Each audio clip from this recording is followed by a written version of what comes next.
Hello, my name is Maura. At my own wedding, I watched my parents sweep up every red envelope meant for me, smiled while they called it a repayment for raising me, and clapped like nothing had cracked. But something did.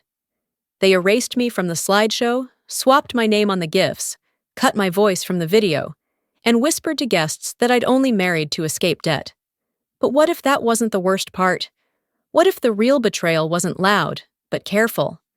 Not hateful, but rehearsed? What if the people who raised you always planned to replace you? Would you still smile? The air was crisp in that soft, early October way Portland knows best. You could almost smell the maple leaves turning before they hit the ground. I stood at the edge of the garden, veil fluttering lightly behind me, and heard the first chords of the wedding march play. That was my cue. Each step I took down the aisle felt like reclaiming something I hadn't realized was ever taken from me. For once, the attention wasn't borrowed or begged for. It was mine. All eyes turned, and for the first time in a very long time, I didn't shrink from it. I spotted Jonas at the altar, standing tall, adjusting his sleeves nervously, that familiar crease between his eyebrows deepening as our eyes met. We made our vows under a canopy of fall leaves and subtle string music. I said, "I do," with my whole chest. Not because it felt perfect, but because it felt earned. When he slipped the ring onto my finger, my throat tightened. For once, I was being chosen, fully, publicly. And then came the shift. The reception was already underway when I noticed the gift table. Red envelopes piled neatly, a tradition my side of the family insisted on. A simple, quiet gesture of goodwill and financial blessing. I saw my mother and father approach the table. I expected a nod, maybe even a small smile. What I didn't expect was their complete disregard for the moment. Without a word, they swept up the stack of red envelopes with practiced hands and placed them into a velvet pouch my mother pulled from her clutch. She zipped it shut slowly, deliberately, then turned to me with that familiar smile she used on strangers and department store clerks. "A little thank you," she said, her voice sugar-dipped in public. "For raising you 28 years? I didn't respond. My smile barely held. Jonas glanced at me, but I brushed it off with a subtle shake of my head. My pulse drummed at my temples. My face burned in the October air. It was the kind of moment no one else noticed, because it was masked in grace. But I'd seen that act too many times not to read between the lines. That wasn't gratitude. That was a transaction. A little later, while balancing her wine glass in one hand and making small talk with Jonas's aunt, my mother said, loud enough for 2 tables to hear, "Well, she's married now. We've been paid back." The woman she was speaking to smiled uncomfortably, and I heard a soft laugh from someone else nearby. I didn't laugh. I walked back to the edge of the garden, past the lantern-lit tables, and sat by myself near the stone fountain. I remember thinking weddings were supposed to mark a new chapter, but mine was starting to feel like a final invoice. The reception continued without interruption. Laughter, clinking glasses, polite applause after speeches. Verena, my older sister, glowed in her designer heels, telling people stories about our childhood that somehow always cast her as the quirky star and me as a supporting role. I watched her spin the room like it was her stage. People naturally gravitated to her, always had. She was the one with the stories, the charm, the laugh that didn't have to work so hard to be liked. I recalled a birthday party when we were kids. Verena had a cake shaped like a castle. Mine the next year? Store-bought, still half frozen in the middle. "Budget's tighter this year," Mom had said. That cake had tasted like freezer burn and quiet resentment. That memory wrapped around my chest like ivy. I smiled again. A different kind of smile this time. Not for show, not even for survival. It was the kind of smile that forms when you finally see something for what it is and realize it's been that way all along. I wasn't sad. I wasn't even surprised. If they wanted a daughter who smiled while they took everything, they had one. Across the lawn, I noticed someone watching me. Dolores, my mother's sister, stood near the beverage station, her eyes steady, arms crossed. She hadn't said much all day, but something about the way she looked at me now. Like she knew, like she'd known for a long time. I glanced down at the bouquet in my lap. Something stuck out, just slightly, from the bottom edge. A tiny corner of ivory paper, folded, tucked carefully between the stems. It hadn't been there earlier. My pulse flicked again. I didn't open it, not yet. Instead, I held it tighter. The flowers pressed against my ribcage and told myself I'd wait. Not because I wasn't curious, but because I already sensed that whatever it was going to change everything. The laughter behind me softened into background noise as I gently adjusted the bouquet in my lap. I traced the folded edge of the small envelope that peeked out from the stems, careful not to crease it. My grandfather's handwriting was unmistakable, elegant, slanted, unmistakably his. But I wasn't ready. Not yet. This wasn't the moment for private revelations, not while half the guests were still sipping champagne and the other half were lining up for tiny cupcakes. I stood, straightened the skirt of my gown, and made my way back into the tent. The warmth of the crowd pressed in again. The scent of garden roses mixed with roast beef and someone's overly floral perfume clung to the air. I smiled at a couple I didn't recognize, nodded politely to Jonas's cousin, and returned to our table just as the lights dimmed. "Slideshow time," someone near the front announced cheerfully. The projector flickered. A slow piano track played, and a carousel of family photos appeared on the large screen. Birthdays, vacations, school concerts. It took me a full minute to realize what was missing. Me. I showed up, twice. Once in the background of a pool photo, holding someone else's towel. The other, a group shot from a graduation party, where only my shoulder and elbow were visible. But Verena? She was in nearly every frame. Baby Verena in a high chair. Teen Verena winning a debate trophy. Verena laughing on the beach with my mother, arms thrown around each other like they were sorority sisters. The room filled with polite chuckles, nostalgic sighs. A guest behind me whispered, "She was such a photogenic little thing," pointing at Verena's 7th birthday snapshot. I blinked hard, smiled faintly, and kept still. Jonas's hand slipped into mine under the table. He didn't say anything. He didn't need to. My breath settled somewhere low in my ribs. My fingers curled around the base of my wine glass, just enough to ground myself. I'd learned how to sit in silence a long time ago, learned how to survive these moments without making a scene. That's what they counted on, that I would stay quiet, stay gracious. After the applause faded and the lights brightened, I excused myself and walked toward the drink station. A familiar face intercepted me, a former professor from my community college days. Warm, kind eyes behind thick glasses. "I'm so proud of you, Maura," he said, pressing a red envelope into my hand. "You've come a long way." I thanked him and slipped it into my clutch, but something nudged me to take a peek. I opened it discreetly. Inside, the card read, "To Verena, with love." I froze. That handwriting wasn't his. It was my Aunt Lillian's. She must have handed it off to him to deliver. I scanned the envelope again. My name, clearly written in black ink, in her usual style. So they'd switched it, not by accident. I turned slightly, back toward the tent, and saw Verena across the room, laughing at something a groomsman had said. Her eyes flicked to mine just once, unreadable.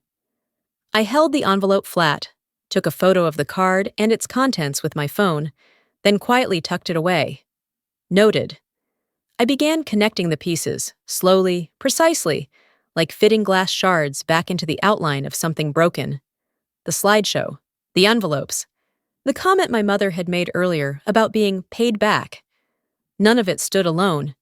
They were parts of a pattern, one I'd spent a lifetime pretending wasn't there. I used to think I was overlooked by mistake, that they were simply distracted, that if I worked a little harder, smiled a little brighter, they'd see me. Maybe not first, but eventually. But what if forgetting me was never an accident? What if the erasure was intentional? A choice? The thought didn't land like a bomb. It settled more like snowfall, quiet, cold, inescapable. Still, I didn't let it show. I moved through the rest of the evening like a woman walking through fog, aware of every step, but detached. I listened. I smiled where expected. But inside, I was recording, storing, watching the script play out for the 100th time with a clarity I hadn't had before. When the chatter rose again around the dance floor, I slipped away. No one noticed. I stepped into a small side room, probably meant for caterers or staff to take breaks. It was empty now, dim and quiet, a little oasis away from the curated chaos. I sat down, bouquet still in hand, and pulled the small envelope from its hiding place. My fingers trembled as I opened it, unfolding the aged paper slowly, like it might crumble if I rushed. The handwriting was careful, deliberate. My grandfather had always written like he was speaking directly to your soul. Maura, if you're reading this, it means the timing is right. I wanted you to know something you may never hear from anyone else in this family. I saw you. I always did. I held the letter tighter, eyes scanning each line. You were never loud. You didn't push for the spotlight. You just carried on, doing what needed to be done, without fanfare, without complaint. That kind of strength often goes unnoticed, but not by me. My throat tightened. You were always meant to lead, to inherit. Not just what's mine, but what's right. If anything changes that, it wasn't by my will. I read that sentence again, then again, and again. I didn't move right away. The room around me felt smaller somehow, like the walls were leaning in just enough to make me notice. The sounds of the reception, forks clinking, music fading in and out, someone laughing too loud, barely touched this quiet corner where truth had just taken a seat beside me. I read the letter again, slower this time, like maybe I'd misread the most chilling line. If anything changes that, it wasn't by my will. He knew, not in the way a man dying knew the details, but in the way someone who's watched patterns long enough can see the storm before the sky even darkens. He knew what they were capable of. My mother, mostly. Sterling wouldn't have had the stomach to fight her if it meant disrupting the family image. And Verena? She could spin anything into her favor with a pout and a polished excuse. I folded the letter carefully, hands still trembling slightly, and tucked it into the inside flap of my clutch. My nails clicked softly against the metal clasp. I needed to return to the reception before anyone noticed I was gone too long. But I wasn't walking back as the same version of myself who'd stepped away 20 minutes earlier. Something had cracked loose. When I stepped out of the small anteroom, the sun had dipped lower, casting golden slivers across the polished wood floors. I made my way back past the floral archway and the seating charts, back to the life I was expected to keep performing in. Jonas was waiting for me near the edge of the tent. He looked relieved to see me, until he spoke. "We need to talk," he said quietly, guiding me toward one of the cocktail tables off to the side. His voice wasn't sharp, but something in it had tensed. I nodded, letting him lead. He pulled out his phone, opened the bank app, then turned the screen toward me.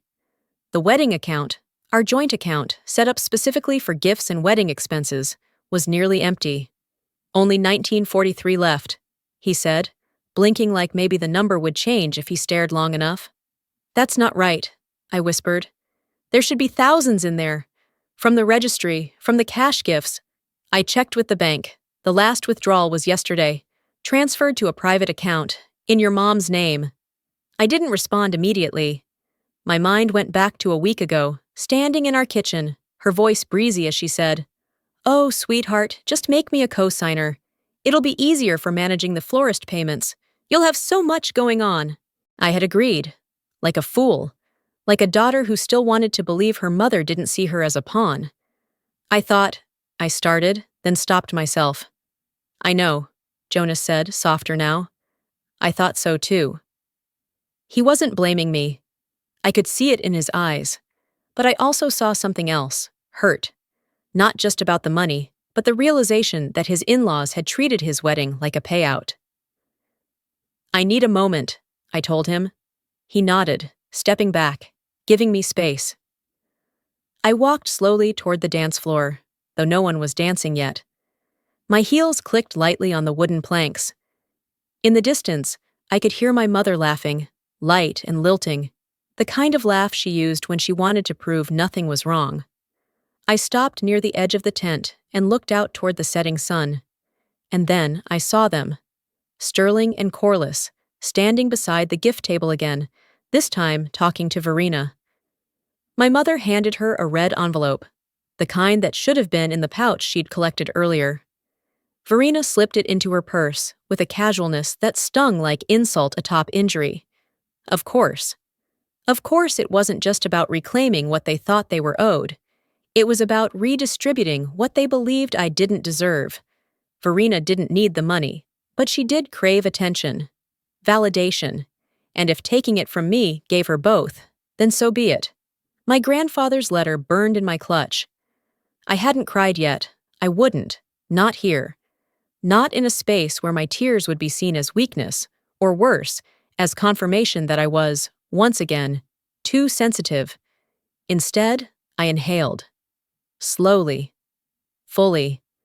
Then turned back toward the reception. I wasn't going to let them ruin my day. Not like this. They could take the money. They could even take credit. But they weren't going to take my composure. Not anymore.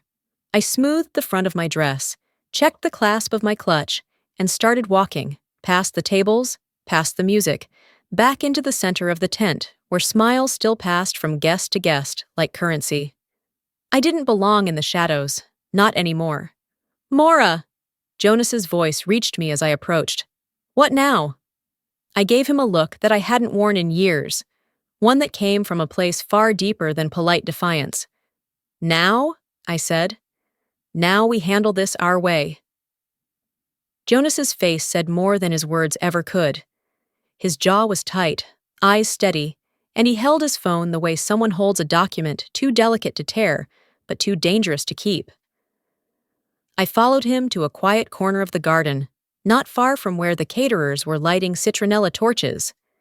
The sun was beginning to slip behind the trees, and the air had taken on that fall crispness that made people think everything was fine even when it wasn't. He didn't speak right away, just turned his screen toward me and waited. I looked. The balance stared back, $19.43. I blinked, then looked again, like maybe the digits would reorganize into something sane. "That's not right," I said, but the words felt flimsy coming out of my mouth. Jonas tapped through a few screens, then stopped on the transaction history. "The final transfer went through yesterday," he said, quiet but certain. "Every cent moved into another account. I didn't need to ask whose.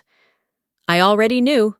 I thought back to 2 weeks earlier, standing in our apartment kitchen, half covered in dried frosting samples and invitation RSVPs. My mom had waltzed in, bright as always, with that voice that suggested she was doing me a favor. "Sweetheart, let me help you with this," she'd said, glancing at the open laptop where our florist invoice sat. "You're swamped. I'll handle the vendors. Just make me a co-signer on the wedding fund. Easy."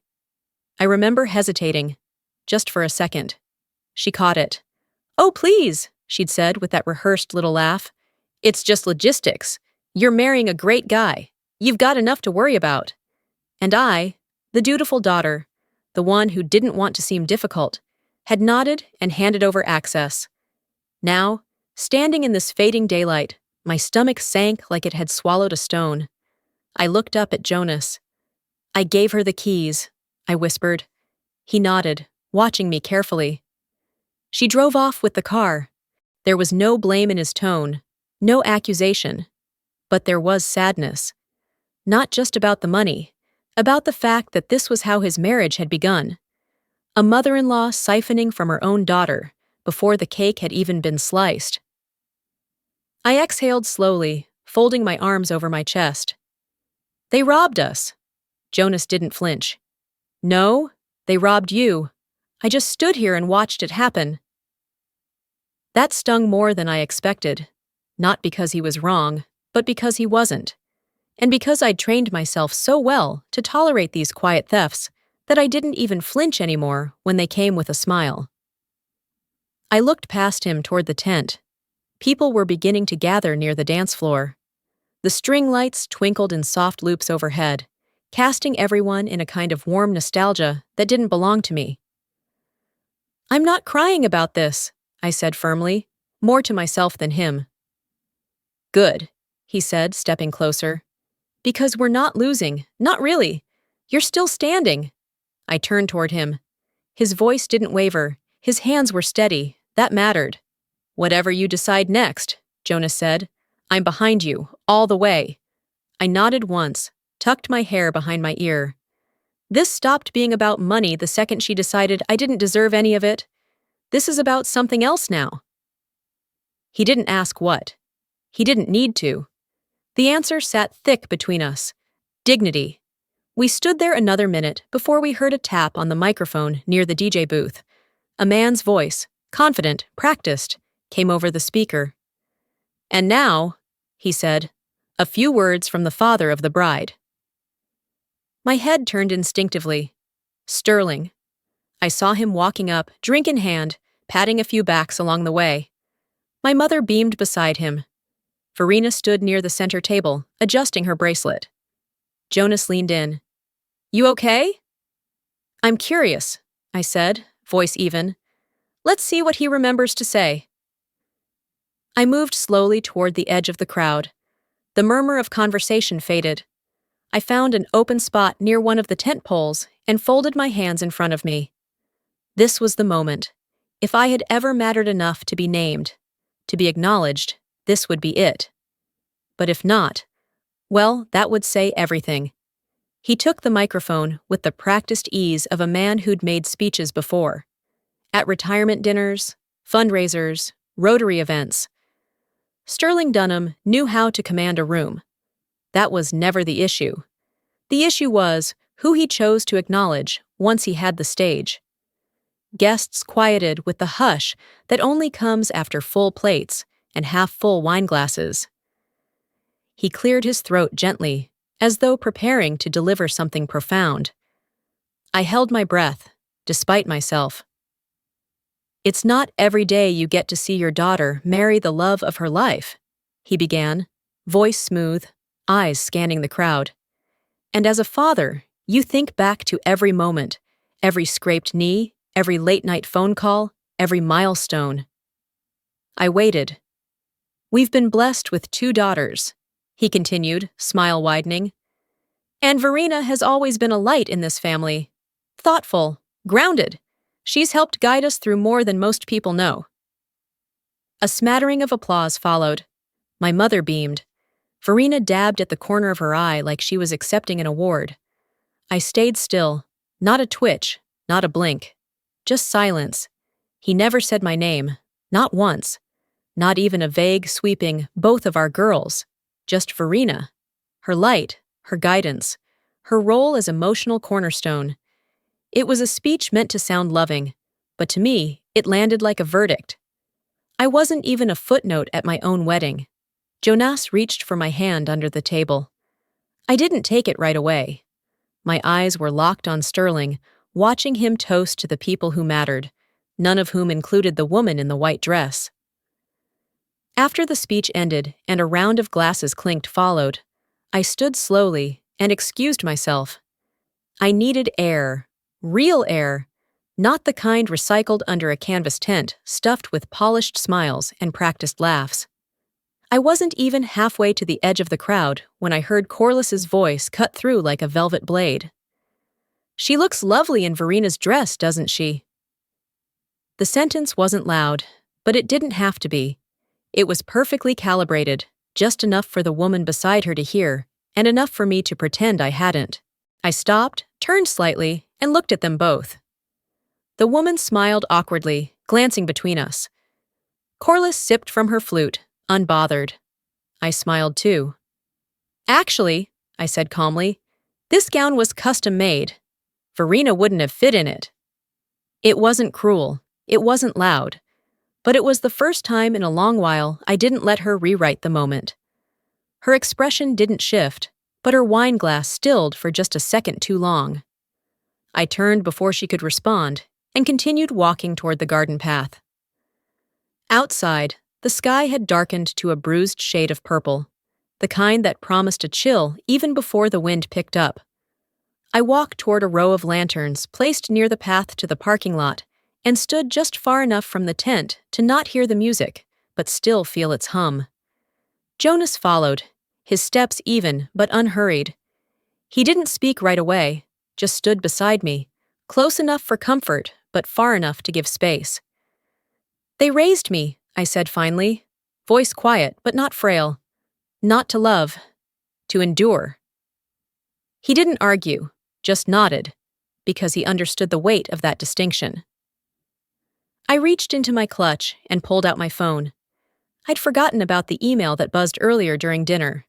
The subject line had caught my attention, but hadn't registered until now. Private Trust Agreement, Archive Copy. My thumb hovered over the download button. I didn't know what I expected to find, but some part of me already knew it would confirm what I'd long suspected. That my name had once been where Verina's was now. That I was supposed to inherit something more than emotional labor and birthday scraps. That before the signatures changed and the silence grew thicker, someone saw me as worthy of something permanent. I tapped download. As the file loaded, I looked back toward the reception tent, where laughter carried through the walls like wind through thin curtains. They thought they'd taken everything. The air inside the reception tent was warmer now, thick with the scent of buttercream and champagne, layered under the soft hum of music. People were moving toward the cake table, cameras ready, napkins in hand. I stood still. I hadn't touched dessert. My appetite had walked out with my dignity hours ago, but I hadn't let either show it. I looked at Jonas. He met my gaze, then placed his hand on the inside of his jacket, pulling out the envelope we'd prepared weeks ago. Our insurance policy, our line in the sand. "You sure?" he asked under his breath. I nodded once. That was all he needed. Together, we made our way across the floor. My heels tapped against the wooden platform, muffled beneath the music, as we approached the table where my parents stood. Sterling was already mid-conversation with a family friend, his voice carrying in that polished way of his. Corliss stood beside him, posture perfect, smiling in that way she did when cameras were nearby or egos needed managing. "Ready for the cake?" she asked as we neared, voice sweet, tight. I returned her smile with one of my own, calmer than I felt. "Just one thing first," I said, handing her the envelope. Sterling took it instead, pausing his sentence mid-word. He opened it slowly, the way someone opens mail addressed to the wrong person. As his eyes scanned the page, his expression didn't change, but the pause after each line grew longer. Corliss leaned in, reading over his shoulder. Her smile faded. Not completely, just enough that the corners dropped like an actor missing a cue. The document was short, legally binding, signed and notarized, 3 weeks prior. It stated, clearly and without room for interpretation, that all wedding gifts, monetary or physical, were the sole property of the bride, Maura Albright. That any attempt to withhold, redirect, or access those funds without her written consent would be considered theft. Enforceable. They hadn't seen it coming. "What is this?" Verina asked, stepping in from the side. Jonas answered calmly. "It's a pre-filed agreement. She protected herself, in writing, legally." Sterling said nothing.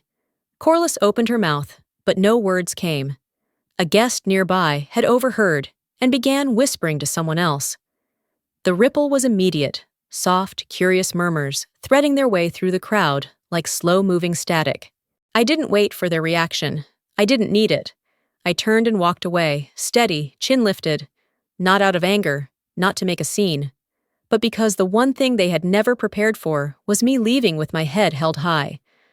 I heard my name behind me, Sterling's voice, low, urgent, not a yell, not a demand, just my name. But I didn't turn. I didn't owe them that. For years, they'd taught me that silence was the polite choice, That swallowing my discomfort was what made me strong. That letting things go was the noble thing to do. So I used what they taught me. I kept walking. Jonas caught up, matching my pace. "You handled that like a damn lawyer," he said, not smiling, just impressed. "Didn't have to be a lawyer," I replied. "Just had to stop being their daughter for 5 minutes." We were halfway to the outer edge of the tent when I felt a hand catch my arm. Not hard, but deliberate. Verena.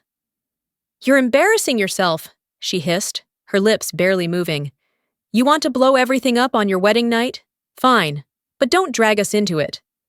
I turned to her, calm, steady. "So were you," I said evenly, just quieter. She blinked, caught off guard. She'd expected venom, not restraint. She released my arm and stepped back without another word. The cake cutting went on behind us. The music picked up. The chatter resumed, a little sharper now, like people were suddenly more awake. I stood near the exit flap of the tent, took out my phone, and opened the email from earlier. The trust agreement, the archived copy my grandfather had drafted, scanned and forwarded to me by his lawyer's assistant. Unaltered. Untouched. The kind of document that made the world remember who I was, before they tried to rewrite me. They thought the envelope was the move, that once I walked away, I'd feel lighter. But I had more. The crowd was beginning to settle into the post-cake lull, some drifting toward the dance floor, others huddling in small groups with glasses refilled and gossip rekindled. I'd stepped out near the rear hallway by the restrooms, just long enough to take a breath not soaked in buttercream and betrayal. That's when I heard it. "She maxed out credit cards. Poor Jonas, probably had no idea what he was marrying into." The voice was familiar. Too familiar. I didn't even have to turn. I knew it belonged to Verena. She was speaking in that low, performative whisper women use when they want to sound like they're keeping a secret, but intend for the whole room to hear. I slowly turned. There she stood, surrounded by 3 older relatives from my father's side. All women, all dressed in muted pastels. One of them looked at me with a glance that wasn't cruel, just soaked in misplaced pity. That look, like I was someone they felt sorry for, cut deeper than if they'd sneered outright. My mouth stayed closed, but something in my jaw tightened. I walked past them, not a single word said, and entered back into the main tent. Jonas met me halfway, his eyes stormy. "They pulled the video." "What?" I blinked. "The one you recorded, the confessional, the tribute to your grandfather. It was supposed to play before the final dance. I asked the MC.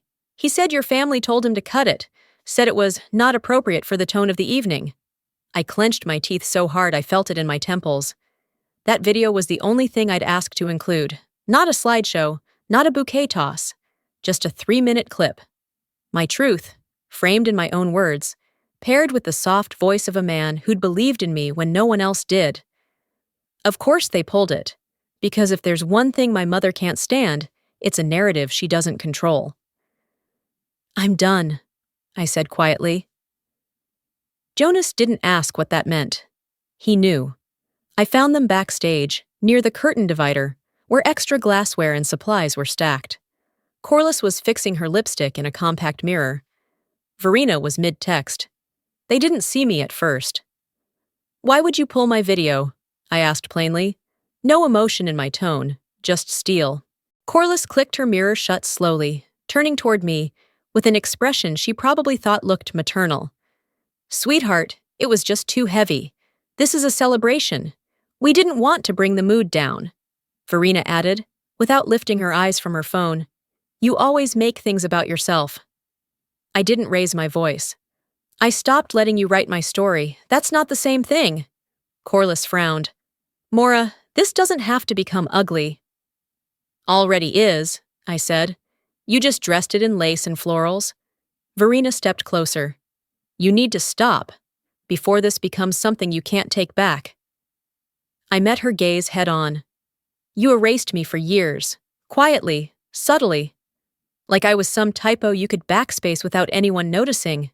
But the truth? It's coming. Whether you like it or not. Corliss crossed her arms. If you do this, we're done. You were done, I said, the moment you decided I wasn't worth protecting. There was a silence. One of those cold, wide gaps that only exist between people who've just spoken a truth too big to ignore. I didn't fill it. Instead, I pulled out my phone, opened the app, tapped the upload button. The video file appeared, queued and ready. 3 minutes, 20 seconds. One voice, one message. No edits. Uploading, 12%. Verina's lip curled. This is pathetic. Uploading, 47%. Corliss took a step closer. Maura, think about what you're doing. I didn't respond. Not with words. Uploading, 87%. This wasn't just for the guests anymore. It was going everywhere. My voice, my history, my name. The one they'd omitted in speeches and slideshows. The one they'd tried to scrub from the family narrative, like it had been written in pencil. I wasn't asking to be seen anymore. I was broadcasting. The moment the video went live, Jonas turned his phone so I could see the numbers rise. 37 views, then 80, then hundreds. It wasn't viral in the Hollywood sense. It was something quieter, steady, undeniable. The comments started to appear just as quickly. Didn't know this side of the Dunhams. She's brave for speaking up. And then Dolores. I was there. Every word is true. That one stopped me. Her name carried weight in our family. She didn't speak often, but when she did, it held the kind of authority you couldn't fake. I looked across the tent, caught her eye. She gave the smallest nod, like she was telling me, finally, you're not alone in this. The lights inside had dimmed further, signaling the night's final phase. Farewells, the exit speeches, maybe a last dance if the tension hadn't swallowed the air whole. I moved to one of the side tables near the back. An older woman I vaguely remembered from a Thanksgiving years ago walked up, her lipstick slightly smudged, glass of Prosecco in hand. I just wanted to say, I gave that envelope to you directly, she said gently. But when I came back later, I saw it sitting on your mother's table. I didn't flinch. Thank you for telling me. She hesitated. Did you mean for all this to happen tonight? I looked her in the eye, voice low. I meant for it to stop happening. She didn't push, just nodded and walked away, her shoes clicking on the dance floor like punctuation. Across the tent, Corliss stood rigid, her expression caught between defiance and disbelief. The mask had slipped finally. Her jaw set, but the corners of her mouth twitched just enough to betray the effort. Her eyes met mine, and for once, she didn't blink first. Then came the voice that cut through it all. Why didn't anyone hug the bride? It was small, innocent. I turned toward the sound and found Verina's daughter, maybe 5 or 6, standing beside one of the tables, her little hands clasped in front of her, eyes wide with curiosity, not malice. Everyone froze. Verina hissed her name, trying to pull her back, but it was too late. Jonas walked forward, kneeling so he was eye level with the child. Sometimes, he said gently, we forget who deserves love the most. No one clapped, no one spoke, but I could feel it, the shift. It wasn't a scene, it was a mirror, held up to a room full of people who had practiced politeness so long, they forgot what love was supposed to look like. I stood. No mic, no script. The music softened behind me, like it understood something more important was happening. I don't need applause, I said, voice steady. I don't want pity, I just want clarity. Every head turned.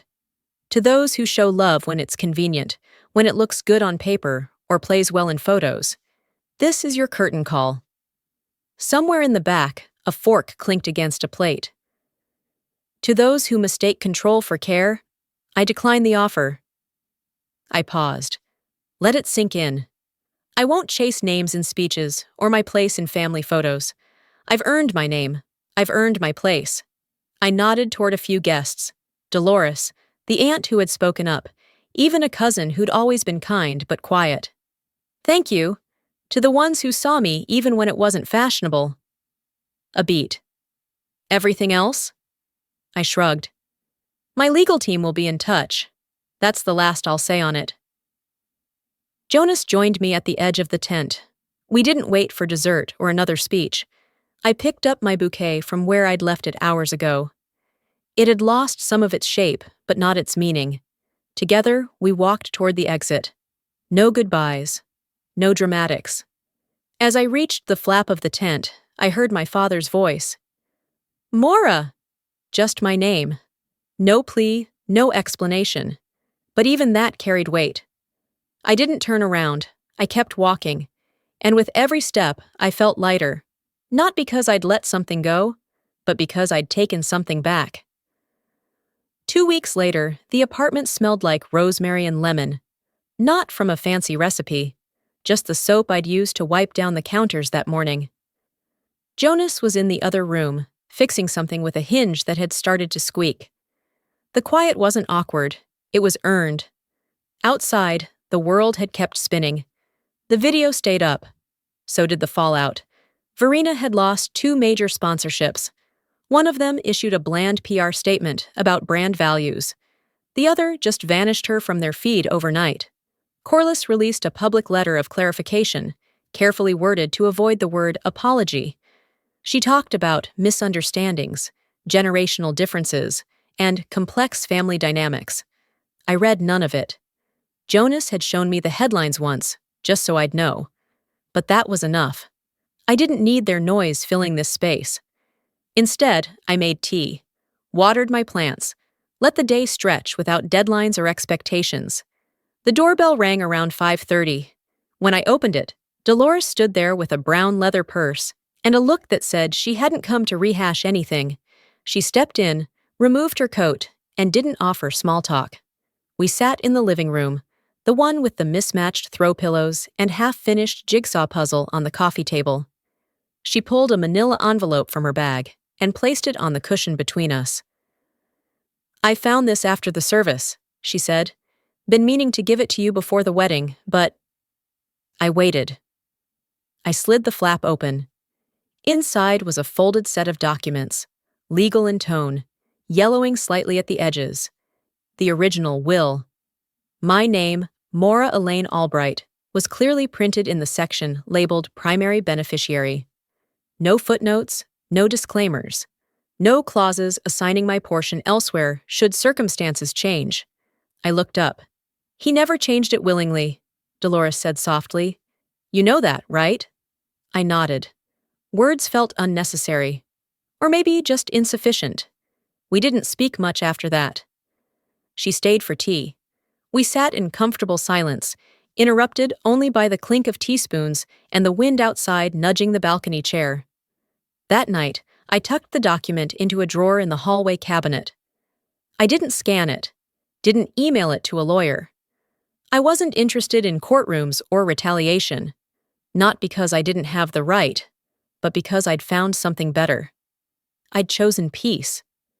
Justice doesn't always come with headlines or handcuffs. Sometimes it looks like walking away with your name intact. Sometimes it means letting the truth sit quietly in a drawer while you move forward. Later, Jonas stood beside me in the kitchen, stirring pasta sauce while I shredded cheese. The window above the sink fogged gently from the heat. I laughed at something he said about the state of the colander, and the sound surprised me. I hadn't realized how long it had been since a laugh came out that didn't sound forced. He looked over. That's the first real one in a while. I nodded. Felt weird. Good, but weird. We ate dinner with music playing low and phones put away. Just before bed, I checked my email. One message stood out, subject line in all caps. Feature nomination, your video. It was from a platform that showcased women's stories, healing, recovery, survival. They wanted to highlight mine, not because it was dramatic, but because it was real. I stared at the screen for a long moment before typing back. I didn't mean to make a statement. I just couldn't stay silent anymore. That was all. Then I shut the laptop, turned off the lamp, and walked to the bookshelf where my journal waited. I opened to a fresh page and wrote, They raised me. But I raised myself too. I closed the cover slowly, slid it into its spot, and stepped out onto the balcony for a breath of night air. The wind moved against my face, gentle and insistent, the kind that usually makes you pull your sweater tighter. But I didn't flinch. Not this time. Sometimes the deepest betrayals don't happen in public. They unfold quietly, behind polite smiles and family titles. Maura's story reminds us that healing doesn't always come with confrontation. Sometimes it's the quiet exit, the choice to walk away with your truth intact, that defines your freedom. What about you? Have you ever had to walk away from people who were supposed to protect you? If this story moved you, don't forget to like, comment, and subscribe for more real, powerful family stories just like this one.